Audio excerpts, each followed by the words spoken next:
ዘፋኙ ከኦርቶዶክስ ዘፈኑን የሰማው ደግሞ ከኦርቶዶክስ እንደሆነ ስንረዳ ምን አይነት ወንጌል ነው እዛ ቤት ያለው ብለን እንድንጠይቅ ያደርገናል። እንዴት ነው ቅጁ ላይ ያለው ቃል ኦሪጂናሉ ላይ የሌለው? ከኛ ቀርታችሁ ወስዳችሁ ሰዱቃውያን ሃይማኖታቸውን ያከብሩ ነበር፣ ግን ስለ ፖለቲካዊ ጥቅማቸው ሲሉ ነው። እርግጥ ነግሮናል እግረኛው ሚዲያ ቤተክርስቲያኒቷ ቴዲ አፍሮን ክቡር ብላ እንደምትጠራው ለብጽዕናም እንደምታስበው። እንደ ቤተክርስቲያን ስለ ክርስቶስ የማሰብክበት ቦታ የት ነው? ያለ ሃይማኖት ሆኖ ከሚዘለል ዝላይ እንዲህ አይነቱ ምራቁን ያዋጠ የሚያስተምር የሚመክር የሚዘክር አንድነትን የሚሰብክ ሙዚቃ ይሻላል። እኛ የምናውቀው ዘፈን ኃጢአት ነው የሚለው ነው። ምንፍቅና እኮ ኃጢአት ነው። እንዴት ምንፍቅና ኃጢአት መሆኑን ዘለላችሁ? ምንፍቅና ማለት ምን ማለት ነው? ከዚህ ቤተክርስቲያን ነው መቼም የሚወጣችሁ። ተቃጥሮባቸው ሊሆን ይችላል የዘመሩት መዝሙር ወይም ደግሞ የጻፉት መጽሐፍ ብክል ስለሆነ ነው። ቴዲ አፍሮን ወንድማችን ነው፣ እንወደዋለን። ቤተክርስቲያን የምታውቀው ልጅ ነው። በ40 ቀኑ የተጠመቀ ነው። ዘፋኝነት ብቻ አይደለም። እዛ ገላትያ ላይ ያሉትን የተዘረዘሩትን ህዩና ከዘፋኝነት ውጭ ያሉትን እነዛን እናንተ የማታደርጓቸው ከሆነ ዘፋኝነትን ትኮነናላችሁ።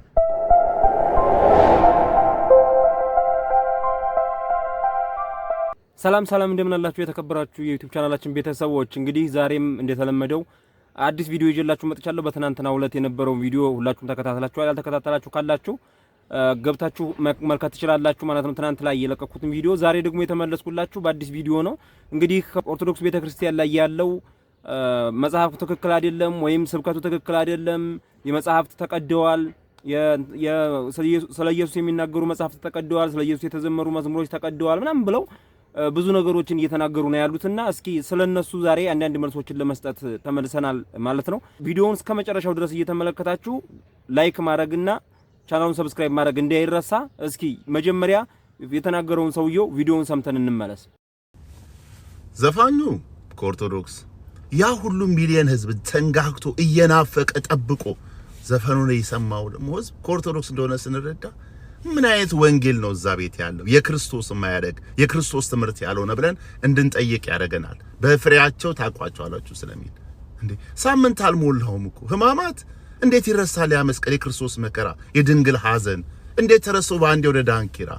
እርግጥ ነግሮናል እግረኛው ሚዲያ ቤተክርስቲያኒቷ ቴዲ አፍሮን ክቡር ብላ እንደምትጠራው ለብጽዕናም እንደምታስበው ሲነግረን ዘፈንና ዘፋኝነት ቤተክርስቲያኒቷ ጋር ምን ያክል ህብረት እንዳለው የአንድ ሳንቲም ሁለት ገጽታ እንደሆነ ነግሮናል።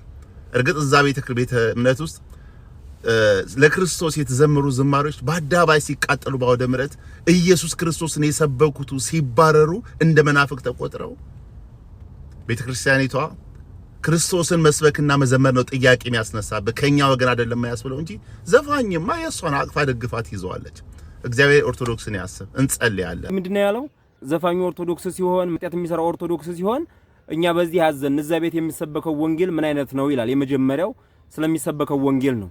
እንግዲህ እነሱ ከዚህ ከኦርቶዶክስ ቤተክርስቲያን እንኳን አይደለም ቀርቶ እነሱ ካቶሊክ እንኳን በ431 ላይ ተገንጥሎ የወጣው ካቶሊክ እንኳን መጽሐፍ ቅዱስን ከኦርቶዶክስ ተዋህዶ ቤተክርስቲያን ቆርጦ እንደወሰደ ይታወቃል። ካቶሊክ እንኳን ማለት ነው። እንኳን አይደለም ቀርቶ አሁን በ1920 እና በ15ኛው እና በ16ኛው ክፍለ ዘመን የመጣ እምነት አይደለም ካቶሊክ እንኳን ቀርቶ ነው የወሰደው ተገንጥሎ የወጣው። ስለዚህ ከነሱ ላይ ያለ አትስፈን የሚል ከነሱ ላይ ያለ ዘፈን ኃጢአት ነው የሚል ያን እንዴት ከኛ ላይ አይኖርም? መጀመሪያ ግን እዛ ድርድር ውስጥ ከመግባታችን በፊት እኮ ለገላትያ ሰዎች ቅዱስ ጳውሎስ መልእክቱን ሲልክ ዘፈን ብቻ አይደለም ኃጢአት ነው ያለው።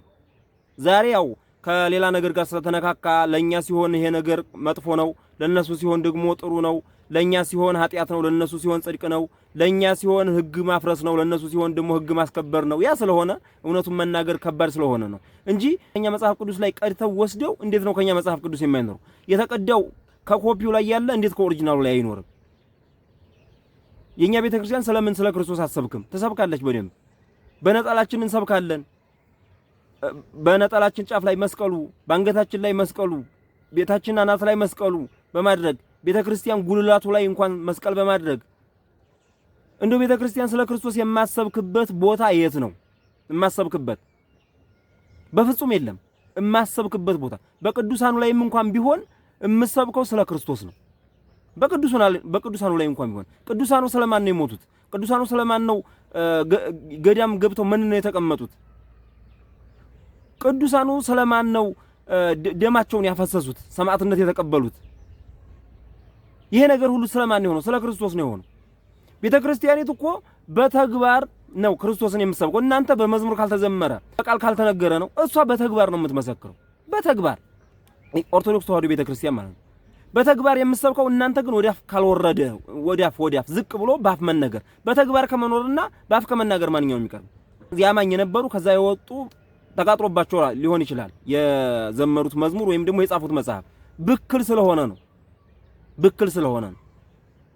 ከሃይማኖት ውጪ ስለሆኑ ሃይማኖትን የሚያበላሽ ነገር ስለጻፉ አንድም እንዲሁም ደግሞ ሃይማኖቱን ክዶ የሄደ ሰው መጀመሪያ ለምስክርነት ስለማይበቃ ነው። በሃይማኖት ያለ ሰው መጽሐፉን ቢጽፈው የሰውየውን ያለበትን ሁኔታ አይቶ አማኙ ያንን ተረድቶ ያንን ይከተላል። ሰውየው ክዶ ነገር ግን ሌላ ያልሆነ ነገር ቢጽፍ ሌሎችንም ለመውሰድ ያስበዋል ነው።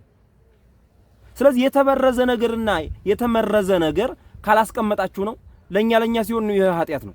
እናንተ ውስጥ ለውስጥ ስራችሁን ሰርታችሁ ውስጥ ለውስጥ የመበከሊቱ ስራ ከተከናወነች በኋላ ካለቀ በኋላ በስተመጨረሻ እንደገና ያ መጽሐፍ ሲቃጠል እንደበከላችሁት እያወቃችሁ ሰው ቢያነበው ወደ እናንተ እንደሚመጣላችሁ ስለምታስቡ ወደ እናንተ የሚመጣው ሰው ስለቀረ ታተመው መጽሐፍ ተቃጠለ፣ ዝማሬው ተቃጠለ፣ ካሴቱ ተቃጠለ ምናምን። ይሄ የሚያስከድ ነገር አይደለም። ምክንያቱም ይሄ የተቃጠለበት ምክንያት ሰው በህይወቱም በቃሉም በተግባሩም ማስተማር አለበት ተብሎ የሚነገረው በቤተ ክርስቲያናችን። በተግባሩ ሌላ የሆነ በቃሉ እንዲህ ብሎ ቢናገር ማንንም አይሰማውም። በተግባሩ ሌላ ሆኖ መጽሐፍ እንዲህ ብሎ ቢጽፍ ማንንም አይሰማውም። አብሮ አይሄድማ፣ በፍጹም አብሮ አይሄድም። ስለዚህ ከዛ አንፃር ነው። በሁለተኛ ደረጃ ደግሞ የተነገረው ስለምንድን ነው? ያው ከቴዲ አፍሮ ከሰሞኑ አንፃር ነው። በነገራችን ላይ የኦርቶዶክስ ተዋህዶ እምነት ተከታይ ነው። እንወደዋለን፣ እናከብረዋለን።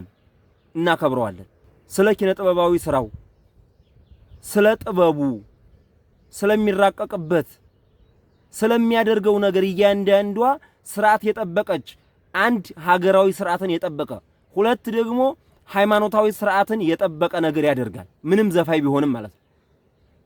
ቢሆንም እግረኛው ሚዲያ ላይ ለብጽነት ደረጃ የታጨ ነው። ቤተክርስቲያኒቱ ለብጽነት አይተዋለች ተብሏል። እንግዲህ ደግሞ የእግረኛው ሚዲያ ላይ የተባለውን እንስማው እስኪ እግረኛው ምን እንዳለ። አሁን ቴዲ አፍሮ አሁን ያለበት በዓለም ክቡር ዶክተር አርቲስት ምናምን የሚል ማዕረግ ደርሷል አይደለ? ቴዲ አፍሮ ደግሞ በእምነቱ ኦርቶዶክስ እንደሆነ አውቃለሁ። በኦርቶዶክስ ደግሞ ለሰው ልጅ የምትሰጠው ክብር 4 አለ። ክብር ማዕረጎች ማለት ነው። ክቡር፣ ብፁዕ፣ ቅዱስና ፍጹም የሚል ማዕረግ አለ። እሱ አሁን ያለበት ክቡር የሚለው ማዕረግ ላይ ነው ያለው። ተስፋለኝ ብፁዕ ምናምን የሚል ሊደርስ ይችላል፣ አናውቅም። እሱ የሰው መንገዱ ብዙ ነው። በቃ እግረኛው ያለው ምንድነው? ወደፊት ለብጽና ደረጃ ይደርሳል። ምን ማለት ነው ይሄ? ማለት ብፁዕ ማለት ምን ማለት ነው? በራሱ ቃሉ ብፁዕ የሚለውን ቃል እናንተ እኮ ባለፈው ቤዛ እንኳን የሚለውን ቃል ለመተርጎምና ለመናገር እኮ ያቃታችሁ ሰዎች ናችሁ። ብፁዕ ማለት ምን ማለት ነው? ብፁዕ ማለት እኮ የተመረጠ ማለት ነው። የተመረጠ ወይም የተለየ ማለት ነው። ምናልባት ጳጳሳት ብፁዕ ተብለው ሲጠሩ ሰምታችሁ ሊሆን ይችላል። ወይም ደግሞ የተቀደሱ ቦታዎች ብፁዓን ቦታዎች ናቸው፣ የተመረጡ ቦታዎች ናቸው ተብሎ ሲጠራ ሰምታችሁ ሊሆን ይችላል። ብፁዕ መመረጥ እኮ ብዙ አይነት አለው። አንተ ምርጥ ሰው ነህ ይባላል እኮ ሰው። አንተ ምርጥ ሰው ነህ ማለት ምን ማለት ነው? ኃይልን የምታደርግ ተአምር የምታደርግ ሰው ነህ ማለት ነው። ቤተክርስቲያኒቱ ለቴዲ አፍሮ እንደዚህ ዘፋይ ስለሆንክ በዘፈንህ ምክንያት ይሄን ዕውቅና ሰጥተናል ወይም በዘፈንህ በርታ ቀጥልልን ጥሩ አድርገህልናል ብላ አትለውም፣ መቼም አትለውምም። ቴዲ አፍሮም ራሱ ከቤተክርስቲያን ካሉት አባቶች በተለይ በአሁኑ ሰዓት ቤተክርስቲያን ውስጥ ካሉት እየተሽሎከለኩ ቤተክርስቲያኒቱን ሌላ ውስጥ እያስገቧት ካሉት አባቶች በተሻለ መልኩ የቤተክርስቲያኒቱን ስርዓት ያከበረ። እኛ የምናውቀው ዘፈን ኃጢያት ነው የሚለውን ነው። ምንፍቅና እኮ ኃጢያት ነው። እንዴት ምንፍቅና ኃጢያት መሆኑን ዘለላችሁት? ምንፍቅና ማለት ምን ማለት ነው? ከዚህ ቤተክርስቲያን ነው መቼም የሚወጣችሁት። ከቤተክርስቲያን መውጣት መናፍቅነት ነው። ምንፍቅና ወንጀል ነው ወይም መናፍቅነት ኃጢያት ነው። እናንተ ግን መናፍቅ ናችሁ እኮ። እንዴት መናፍቅ ነን ልትሉ ትችላላችሁ? ከነበረችው ከኦርቶዶክስ ተዋህዶ ቤተክርስቲያን ወጣችኋል። በኦርቶዶክስ ቤተክርስቲያን በነበራችሁ ጊዜ እኮ ምንፍቅናን ተጸየፉት ነበር። ምንፍቅናን አጥብቃችሁ ተጸየፉት ነበር። ከሄዳችሁ በኋላ ግን ነጩ ጥቁር ጥቁሩ ነጭ ሆነና በቃ እንደ ትክክል ራሳችሁን ወሰዳችሁት። ስለዚህ ገላትያ ላይ የተቀመጠው እኮ ዘፋኝነት ብቻ አይደለም፣ ምንፍቅና መንግስተ ሰማያትን አያስወርስም ይላል። ወይም መናፍቅነት መንግስተ ሰማያትን አያስወርስም ይላል። ቃሉን አንብቡት። ገላትያ 5:21 ጀምሮ መናፍቅነት ማለት ምን ማለት ነው? እውነቱን ጥሎ መሸሽ ወይም ከእውነት ማፈግፈግ ወይ ደግሞ እውነተኛውን ነገር መካድ ማለት ነው። ታዲያ እናንተ መንግስተ ሰማያትን አታገኙም። እውነት ለመናገር ማለት መንግስተ ሰማያትን እኮ አትወርሱም። መናፍቅ ናችሁ። እንዲሁ ሐቁን እንነጋገር ከተባለ ምክንያቱም ከዚህች ቤተክርስቲያን ተገንጥላችሁ ወጣችሁ ነው መናፍቅ የሆናችሁት። ምናልባት የተወለዳችሁም ልትኖሩ ትችላላችሁ። እነዚህም ሰዎች ተገንጥለው ከዚህች ቤተክርስቲያን ይሄዱ ናቸው እናት አባቶቻችሁ። የትናንቶቹም እንኳን የተነሳችሁባቸውን እንኳን የምትጠቅሱ እነሱም ከምንም ይምጡ ከምንም የወሰዱት እነሱ እንኳን የመጀመሪያዎቹን እንኳን ብለን ብናስብ እነ ማርቲን ሉተር የተገነጠሉት ከካቶሊክ ነው። ካቶሊክ ደግሞ ከማን የተገነጠለው? ከኦርቶዶክስ ተዋህዶ ነው። መጽሐፍ ቅዱስ ከኦርቶዶክስ ተዋህዶ ነው። ከኛ መጽሐፍ ቅዱስ ላይ ወስዳችሁ ከኛ ወንጌል ላይ ወስዳችሁ ስታበቁ እንደገና መልሳችሁ ምን ትላላችሁ? የነሱ ወንጌል ዘፋኝነትን ይደግፋል። እንዴት ነው ቅጁ ላይ ያለው ቃል ኦሪጂናሉ ላይ የሌለው? ከኛ ቀርታችሁ ወስዳችሁ እግረኛው ፖድካስት ወይም ደግሞ ተክለ ሃይማኖት ስለ ቴዲ አፍሮ የተናገረበትን ኢንቴንሽኑን መጀመሪያ ተረዱት። ኢንቴንሽኑን ውስጡ ላይ ያለውን ሊናገር የፈለገውን ነገር በምን ምክንያት ነው ምን ብሎ ነው ሊናገር የፈለገው የሚለውን ነገር መረዳት ያስፈልጋል። እንደውም አሁን በውንብድና በዘላንነት ገንዘብ ለማግኘት ያለ እምነት ወይም ያለ ሃይማኖት ሆኖ ከሚዘለል ዝላይ በኦርቶዶክስ ተዋህዶም ቢሆን ከሚዘለል ዝላይና ከሚቀርብ መዝሙር ይልቅ እንዲህ አይነቱ ምራቁን ያዋጠ የሚያስተምር የሚመክር የሚዘክር አንድነትን የሚሰብክ ሙዚቃ ይሻላል። እየመረራችሁም ቢሆን ዋጡት። ስለዚህ መጀመሪያ መሰረታችሁን ወቁ። መሰረታችሁን ክዳችሁ ለመቆም አትሞክሩ። መጀመሪያ እዛ ቤት የሚሰበክ ወንጌል ምን አይነት እንደሆነ ጊዜ ተመችቷችሁ ነው እንደዚህ የምትሉት፣ ወቅት ተመችቷችሁ ነው። የቴዲ አፍሮንም ዘፈን የጠላችሁት ስለ ሃይማኖታቸው አይደለም። ሰዱቃውያን ሃይማኖታቸውን ያከብሩ ነበር፣ ግን ስለ ፖለቲካዊ ጥቅማቸው ሲሉ ነው። ስለ ፖለቲካዊ ጥቅማችሁ ብላችሁ የምታከብሩት እምነታችሁ ሊያድናችሁ ነው። ፖለቲካዊ ጥቅማችሁ ስለተነካ ነው የቴዲ አፍሮ ዘፈን የጠላችሁት እንጂ ፖለቲካዊ ጥቅማችሁ ባይነካ፣ ለምሳሌ ዝም ብሎ ሙሉ አልበሙ ስለ ሴት ብቻ የተዘፈነ ቢሆን ምንም አትሉም። እግዚአብሔር አምላክ ቴዲ አፍሮን ወንድማችን ነው፣ እንወደዋለን። የቤተ ክርስቲያን ልጅ ነው። ቤተ ክርስቲያን የምታውቀው ልጅ ነው። በ40 ቀኑ የተጠመቀ ነው። ሀብተ ወልድ ያለው ስመ ክርስትና የተሰጠው ነው። መድኃኔዓለም በቸርነቱ ይጠብቅልን።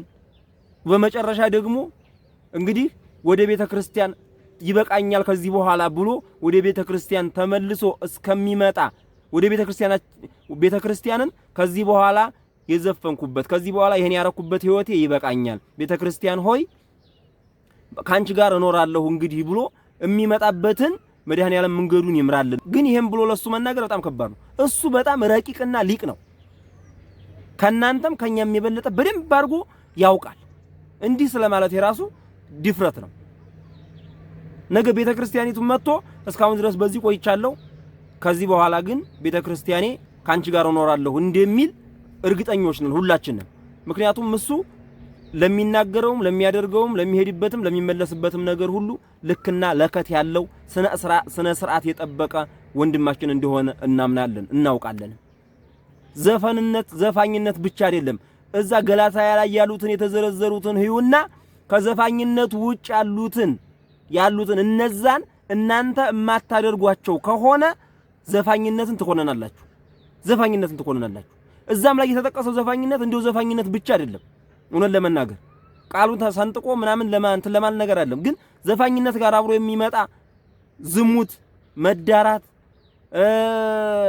በዘፈን የሚመጣው ገንዘብ ተነስቶ በዛ ያንን ገንዘብ ይዞ ሌላ አልባሌ ነገር መስራት፣ ትውልድ ማጥፋት፣ ትውልድ መበረዝ፣ ዝሙታዊ የሆኑ መልእክቶችን እያስተላለፉ ቤተክርስቲያንንም ሀገርንም ማጥፋት ነው እዛ ላይ ያለው የተጠቀሰው ማለት ነው። ግን እስኪ ከዚህ እንውረድና ሌሎቹን እናንተ ካልፈጸማችኋቸው ዘፋኝነት አያጸድቅም በሚለው እንስማማለን። ግን መጀመሪያ ሌሎቹን አለመፈጸማችሁን አሳምናችሁ ንገሩን እንጂ እናንተ ትንንሽ ጅረቶች የተነሳችሁበትን ምንጭ የቀዳችሁበትን አትናቁ፣ የቀዳችሁበትን የለም አትበሉ። እንግዲህ ይሄን ብዬ ተናግሬያለሁ። ከዚህ በኋላ ሌላ መጨመር አልፈልግም። ወስብሐት ለእግዚአብሔር።